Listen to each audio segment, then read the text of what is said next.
ఆ ఎలక్షన్ల ముందు చెప్పాను, వైఎస్ఆర్ పార్టీ అనేది ఒక మునుగుతున్న పడవ అని చెప్పాను. ఎలక్షన్లు అయిపోయినా చెప్పాను, అది మునిగిపోయిన పడవ అని చెప్పి.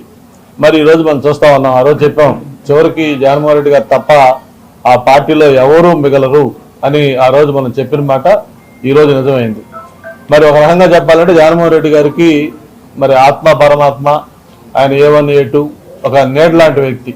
ప్రతి నేరంలోనూ ప్రతి యాక్టివిటీలోనూ ఆయనతో పాటు భాగస్వామ్య వ్యక్తి. అటువంటి వ్యక్తి కూడా ఈరోజు పార్టీకి అలాగే పదవికి రాజీనామా చేసి దూరంగా జరిగిపోతున్నా అంటే ఇది ఆరంభం కాదు.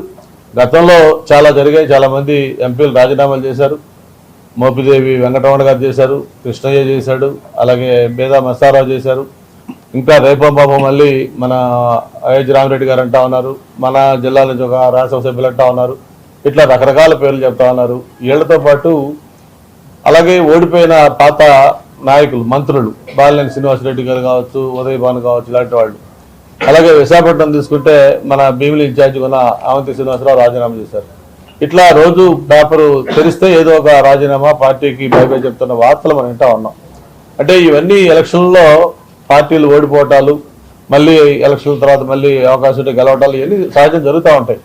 కానీ ఒక రాజకీయ పార్టీ ఇంత సంక్షోభాలను కూరుకుపోవటం అంటే ఇక పార్టీ మనుగడ ఏంటి అని చెప్పి నాయకులు కూడా ఆలోచించుకునే పరిస్థితికి పార్టీ వచ్చిందంటే అది జగన్మోహన్ రెడ్డి గారి యొక్క యాటిట్యూడే ప్రధాన కారణం. మరి ఈరోజు జగన్మోహన్ రెడ్డి గారు ఏదైతే వైఎస్ఆర్ పార్టీ ఉందన్నది అదనేది గతంలో చెప్పినట్టుగా అది ఒక చరిత్రలో మిగిలిపోబోతున్న పార్టీ.